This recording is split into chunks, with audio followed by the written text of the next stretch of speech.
Long ago, in the days when kings ruled the land and villages were small and simple, there lived a poor woodcutter in a quiet countryside village in England.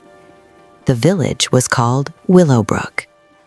Among its humble residents was a hard-working man named Thomas. Every morning before sunrise, Thomas would take his old iron axe and walk deep into the nearby forest. There he spent long hours cutting fallen trees and gathering firewood. By evening, he would carry heavy bundles of wood to the town market and sell them. The money he earned was just enough to feed his family. At home, Thomas lived with his wife Mary and their 2 young children. Their small cottage stood at the edge of the village. Life was difficult, and some days the kitchen had little more than bread and salt. Yet despite their hardships, Thomas never complained.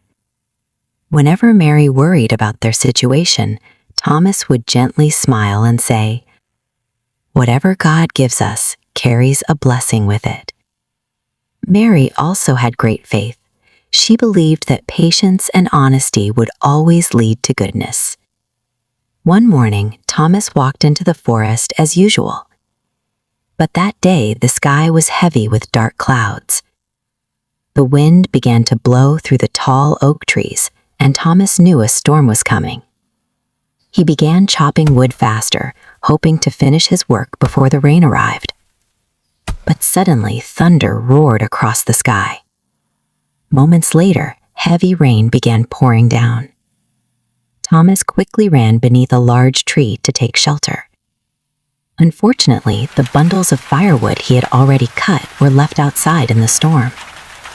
Within minutes, they were completely soaked. Thomas looked at the wet wood with worry. "How will anyone buy this now?" he thought. For a moment, his heart felt heavy. But then he took a deep breath and quietly said to himself, "If this happened, then God must have allowed it for a reason. Perhaps there is wisdom in it that I cannot see." When the rain finally stopped, Thomas lifted the wet bundles onto his shoulders and began walking toward the marketplace. As he walked along the muddy road, he kept thinking about his family. Mary will be waiting. The children must be hungry. When Thomas arrived at the market, he placed his bundles of wet wood on the ground. People came and looked. But as soon as they saw the wood was soaked, they shook their heads. One merchant laughed and said, "This wood won't even burn." Another buyer waved his hand dismissively. Who would waste money on wet firewood? One by one, the customers walked away. Hours passed. The sun began to move across the sky, and still Thomas had not sold a single bundle. His heart grew heavy, but he continued whispering quiet prayers. God knows what is best. By late afternoon, Thomas thought about returning home empty-handed. Just as he began tying his bundles together, an elderly man approached him. The man wore fine clothes and carried himself with quiet dignity. He asked kindly, "Why is your wet?" Thomas explained honestly about the rainstorm in the forest. The old man suddenly smiled. "That is wonderful." Thomas looked confused. The man continued, "I am a physician. Some of my medicines require smoke from freshly soaked wood. Dry wood does not produce the same effect." The old physician bought all of Thomas's wood. Not only that, he paid twice the usual price. Thomas could hardly believe it. What had seemed like a loss had turned into a blessing. Thomas returned home that evening with joy. Mary and the children were waiting outside the cottage. When Thomas showed them the extra money, they were amazed. His youngest son Oliver asked, "Father, how did you earn so much today?" Thomas smiled warmly. "This is simply God's kindness." The next morning, as Thomas prepared to go back to the forest, a thought crossed his mind. What if I soak my wood in water before selling it? Perhaps he could earn double money every day. But almost immediately he shook his head. No, that that would be dishonest. He understood that the previous day had been a blessing, not a trick to repeat.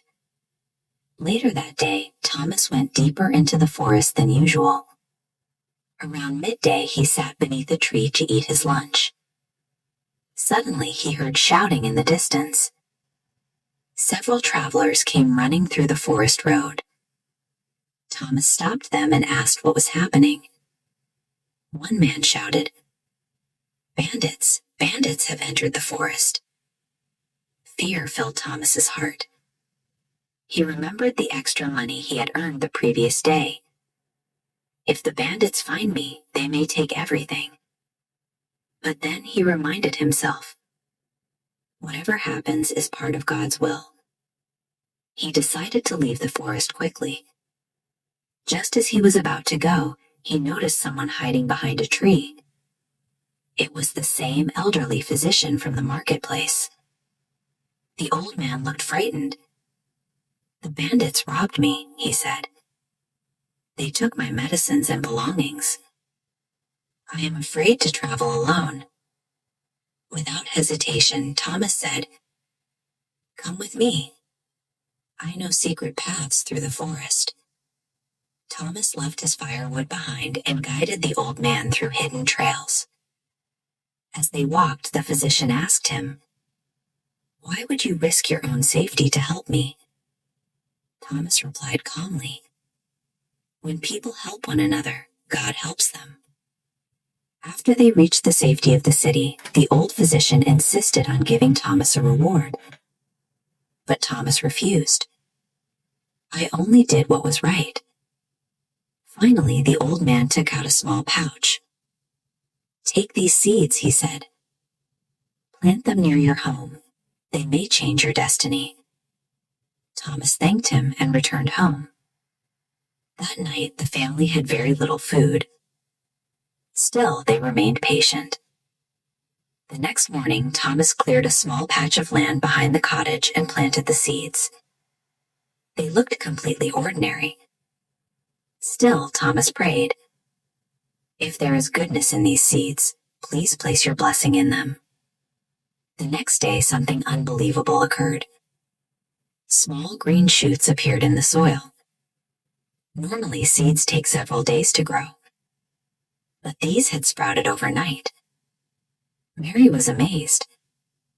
How was that possible? By the second day, the plants had grown even taller. By the third day, they produced unusual golden fruits. Thomas picked one carefully and opened it. Inside was something shining like a crystal. Confused, Thomas decided to take the fruit to the city market. In the city's largest jewelry shop, Thomas showed the fruit to the jeweler. The jeweler examined it closely. Suddenly, his eyes widened in shock. "These are diamonds." Thomas stood speechless. The jeweler purchased all the diamonds for a large sum of money. In a single day, the poor woodcutter became wealthy. Despite the sudden fortune, Thomas remained humble. He told his family, "We must never forget that wealth can also be a test." Soon the entire village heard the news. Some believed him. Others were suspicious. The village landowner Edward Briggs became jealous. He demanded seeds for himself. But Thomas explained that he had received only one small pouch. Briggs left angrily. One night, disaster struck. A fire broke out in the village. Strong winds spread the flames from house to house. People were screaming and trying to save their belongings. Without hesitation, Thomas used his money to help the villagers.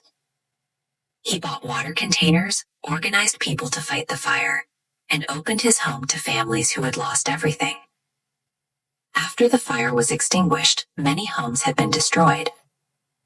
Thomas used nearly all of his wealth to rebuild houses for the villagers. Even Edward Briggs felt ashamed.